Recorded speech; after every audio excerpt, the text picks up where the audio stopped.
Cross the middle, up and down, ये पूरी मैं दे दूंगी, याद कर लें इसको और ये मुस्तकिल बोलते रहें। इससे क्या होगा बच्चे, very good, thank you Fahmida.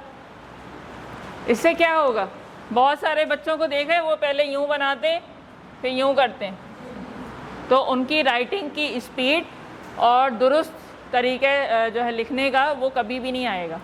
तो करेक्ट फॉर्मेशन के वो किस तरह से बनता है उस पर तवज्जो रखना टीचर का काम है। अगर आपका बच्चा उसको गलत डायरेक्शन में बना रहे लेटर को तो फ़ौरन उसको करेक्ट करवाएं। ये जो आप लोगों के पास शायद रूब्रिक्स का भी एक डॉक्यूमेंट है जो ईडी ने उतारा हुआ है, तो उसमें आपके पास क्या है, यही 4 स्किल्स पे आपको कुछ मकासद दिए हुए हैं जिसमें आपने उसकी रीडिंग, लिसनिंग, स्पीकिंग और राइटिंग की चीज़ों को चेक करना है। उसमें एक भी चीज़ में कहीं लूप होल आ रहा है इस पर तवज्जो दें और बाकी उसको फिर नेक्स्ट क्लास में भेजें। तो यहाँ तक फॉर्मेशन की बात हो गई है, ये मैं इंशाल्लाह शेयर कर दूँगी। सॉफ्ट बोर्ड पे देखें, सॉफ्ट बोर्ड पे मैंने इस तरह से लगा दिए। अगर आपके पास सॉफ्ट बोर्ड एक ही है या जगह कम है तो क्या करें, हार्ड बोर्ड जो कार्टन होते हैं उसको खोल लें, स्क्वायर टाइप में उसको बना लें और उसके ऊपर एक चीज़ें लगा दें, अलग से दीवारों पे लगा दें, उसको 2-4 लगा दें, कोई मसला नहीं है, ठीक है। तो वो कॉस्ट इफ़ेक्टिव भी हो जाता है, क्योंकि मॉन्टेसरी या केजी लेवल में बहुत ज़्यादा सॉफ्ट बोर्ड की ज़रूरत पड़ती है बनस्बत दूसरी क्लासेस के। अब आपने अगर सॉफ्ट बोर्ड पे लगा दिए तो यहाँ पे ये देखें मैचिंग भी करवा सकते हैं आप, बच्चों को रीडिंग भी करवा सकते हैं। Okay students, read with me, this is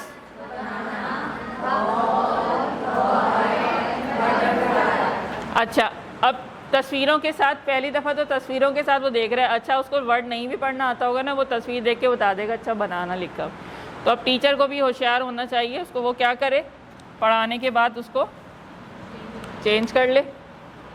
किसी दिन बच्चों के आने से पहले इस तरह आप ऑर्डर चेंज कर दें उसका और फिर बच्चों से पूछें मिस ये गलत लगा हुआ है मिस, फटाफट वो आपको करेक्ट करेंगे। ओके, क्या ये सही लगा हुआ है? No, who is going to correct it? Who is going to correct it? Okay, come here. Yes, corrected.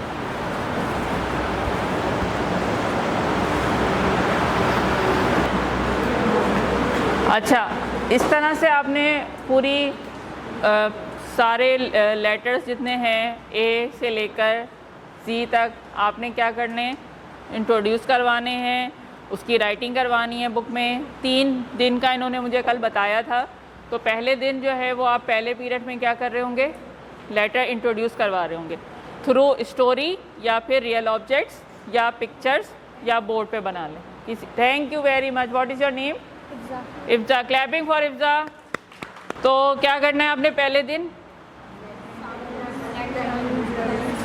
Sound introduce करवाना है, ठीक है। कैसे करवाएंगे?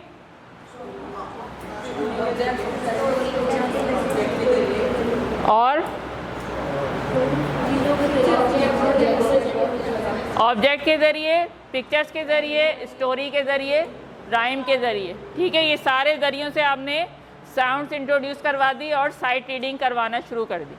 दूसरे दिन आपने साइट रीडिंग करवाई, उसके बाद आपके पास बुक के में जो पेजेस मौजूद हैं वहाँ पे आपने क्या कर दिया, उस पर आने से पहले फॉर्मेशन बता दी बच्चे को, फॉर्मेशन बता दी। जैसे मैंने अभी सेंट्रे की प्रैक्टिस करवाई थी, या फिर आप फ्लैश कार्ड दे दें या उसको आपने हाथ में लिखवा लिया, बैग पे लिखवा लिया, बोर्ड पे बुला लें, आ जाओ बेटे बा लिखो, उनको पता चल गया बा ऐसे लिखा जाता है। फिर कॉपी में, कॉपी का वर्क और किताब का वर्क शुरू होता है, कॉपी में 2-3 दफ़ा होमवर्क दे दें, बा राइटिंग की, कलरिंग करने की, ठीक है। तो ये सारी आपकी असेसमेंट हो जाती है।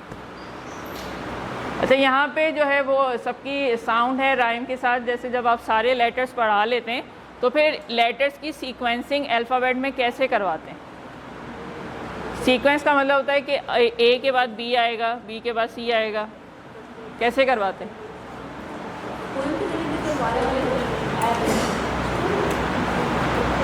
बताएं, आ जाएं। अच्छा, तो यहाँ पे आपने साउंड का इंट्रोडक्शन दे दिया, ये बता दिया कि ये अब बी है, बी इस तरह से लिखा जाता है, पूरे आपके अल्फ़ाबेट हो गए इस तरह से। तो फिर आप सीक्वेंसिंग पे आ जाते हैं। सीक्वेंसिंग में आपने क्या करना है, उनको राइम के ज़रिए से सिखाएं। A B C D E F G H I J K L M N O P Q R S T U V W X Y Z। अच्छा, ये L M N O W में repetition नहीं कीजिएगा, वरना उसको लगेगा कि शायद ये 2 दफ़ा आ रहे होते हैं, तो ये मिस्टेक को करेक्ट कर ले, ठीक है। अच्छा, उसके भी आप छोटी छोटी सी कार्ड बना लें और बच्चों को बोलें आओ बेटा इसको ज़रा सीक्वेंस में लगाओ। बहुत सारी इसकी एक्टिविटीज़ होती है, सारी चीज़ें मैं यहाँ लेके करूँगी तो आप लोगों को फिर 5 बजे तक बैठना पड़ेगा, ठीक है। अच्छा भाई, चले नेक्स्ट हमारा है, इस तरह से भी हो सकता है जैसे ए, अगर हम साउंड्स के ज़रिए से करें तो कैसे करेंगे? A as in ant, ant, a as in ant, ant. Action करें ना, मेरे साथ बैठे हुए क्यों हैं? एंड चल रहा है हाथ पे, चूंटा, ये उसका एक्शन है। ब एज इन बुक, ब बुक, ब एज इन बुक, ब बुक। ख एज इन कैट, ख कैट। ड एज इन डॉग, डॉग। ए as in elephant, elephant. As in fish, fish. G as in gun, gun.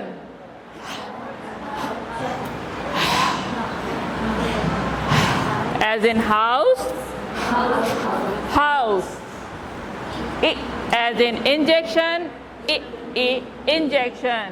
J as in jug, jug. K as in kite, kite. L as in lamb, lamb. M as in mat, mat. This is not M, right? So N as in neck, neck. O as in owl, owl. P as in parrot, parrot. Qua. This sound is qua, right? Qua as in queen, queen.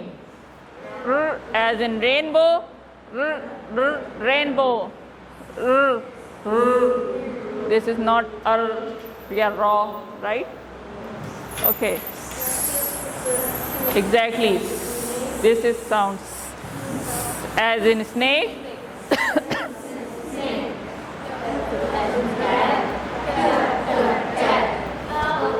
Tap. Okay. As in tap. Tap. As in umbrella. Umbrella. Is in violin. Violin. Wa as in watch. ये sound जो है W की Waugh है, Waugh, right, ठीक है। वॉ as in watch, watch. X ray, X ray. Y as in yes, yes. Is in zigzag, zigzag, ठीक है, करेक्ट हो गया। Z या Z कुछ भी बोल सकते हैं, कोई मसला नहीं। Z साउंड नहीं है, साउंड है Z। अच्छा जी, ये हो गया हमारा साउंड्स का सारी प्रैक्टिस। देन यहाँ पे कैसे असेसमेंट कर सकते हैं, जैसे अभी मैंने बच्चे को बुलाया और यहाँ पे मैंने बोर्ड पे उसको मैचिंग करवा दी। मेरे पास एक और एक्स्ट्रा पी है, मैं बुलाऊंगी, बेटा आओ इसको देखो, इसके साथ मैच करो, तो वो बच्चा आके उसको यहाँ पे करेक्ट वर्ड के साथ मैच कर रहा होगा। पहले वो पिक्चर से पिक्चर को मैच कर रहा होगा, मेरे पास एक्स्ट्रा पिक्चर्स भी मौजूद हैं, पहले उसमें पिक्चर से मैच कर रहा होगा। अच्छा भाई, एक बच्चे को भेज दिया कार्ड लेके, पिक्चर से पिक्चर मैच करो, फिर पिक्चर से वर्ड को मैच करो, दुरुस्त पिक्चर के साथ वर्ड, ये सही है, this is matching is correct, no. Then फिर वर्ड से वर्ड को मैचिंग करना है, ठीक है, ये तीनों स्टेप्स यहाँ लिखे हैं।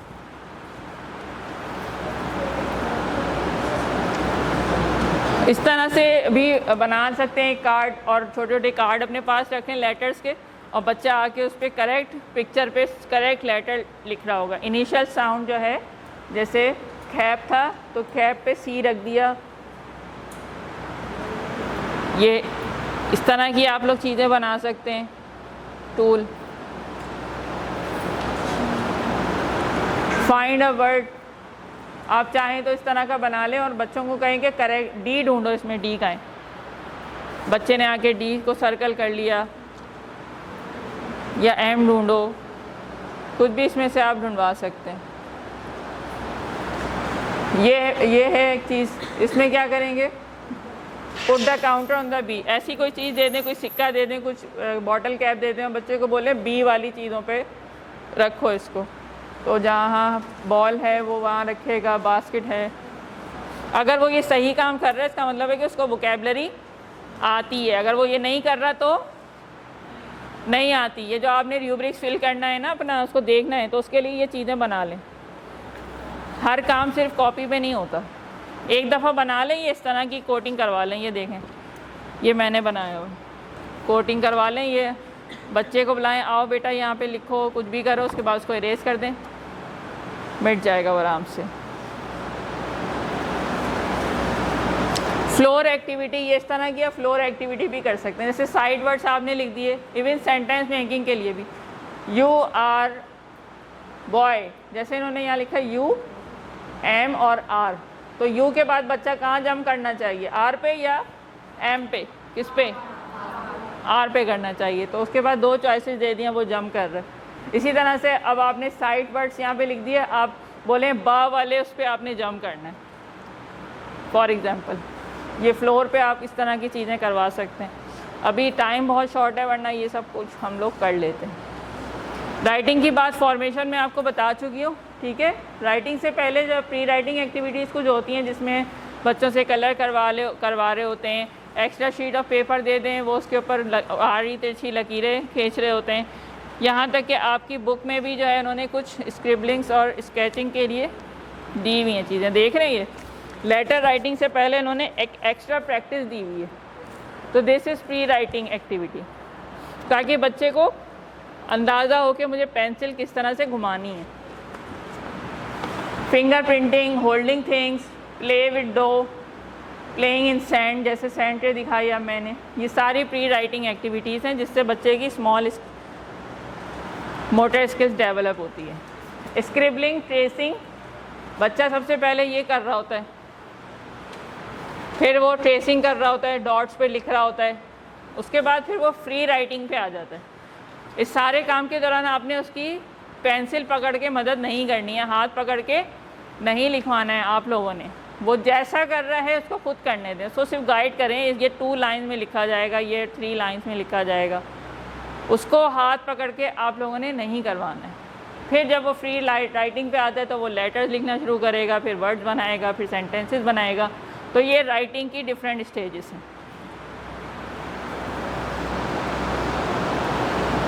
राइटिंग अ लेटर, अभी मैंने आपको प्रैक्टिस करवा दी उसकी, कि हवा में लिखो, हाथ पे लिखो, पानी में लिखो, रेत पे लिखो, चौक लेकर फ्लोर पे लिखो, डेस्क पे लिखो, बोर्ड पे लिखो, मार्कर से लिखो। ये सारे काम आप कराएंगे ताकि उसकी, और साथ साथ वो बोलते रहेंगे, starting from the top, running to down, come up and take a round. इस तरह की ये सारी चीज़ें बोलते रहेंगे ताकि उसको पता चले फॉर्मेशन। राइटिंग के असेसमेंट के लिए ये वर्कशीट बना के रख लें आप। एक पिक्चर दे दी, नीचे 3 ऑप्शन दे दिए, ठीक है। करेक्ट लेटर को वो सेलेक्ट कर रहा है, नज़र आ रहा है आप लोगों को, या फिर आपने करेक्ट लेटर को करेक्ट लेटर से मैच करवा दिया, या फिर आपने करेक्ट पिक्चर्स को पिक्चर से मैच करवा दिया। जैसे यहाँ पे ऐसे पिक्चर को पिक्चर से मैच करना है जिसमें वो सेम साउंड से आ रही हैं। कौन कौन सी आ रही हैं? बनाना और बटरफ्लाई, बिल्कुल। मिसिंग लेटर्स हैं, आपने पूरी ABCD दे दी, उसमें से कुछ लेटर मिस कर दिए, अब बच्चा उसको कंप्लीट कर रहा है। तो ये बहुत सारी एक्टिविटी इस तरह की प्लास्टिक कोटिंग करवा के अगर आप रख लेंगे ना, फिर बच्चों को बार बार प्रैक्टिस करवा सकते हैं। एक उनको कॉपी में पिक्चर बना के देने की भी ज़रूरत नहीं है। जो स्लो लर्नर्स हैं उनको बार बार करवाएं। आप कुछ काम करिए बैठे हुए, सबको बांट दिए, चलो भाई ये करो।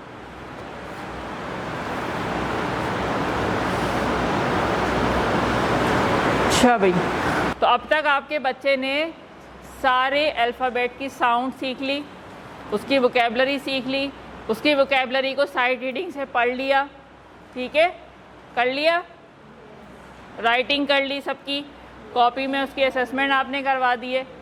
ये है KG 1 का लेवल। नेक्स्ट एक और आपका वॉयल और कॉन्सोनेंट भी KG 1 में ही आ रहा होता है ना, वॉवेल्स और कॉन्सोनेंट।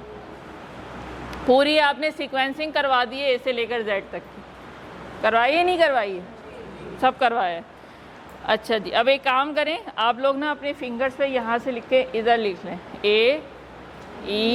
AEIOU, फिंगर्स पे लिख लें अपनी। तो यहाँ पे मैंने क्या किया, I made 2 houses of vowels and consonants। तो अब मैं कॉन्सोनेंट और वॉवेल को इंट्रोड्यूस करने जा रही हूँ बच्चों को स्टोरी के ज़रिए से, ठीक है।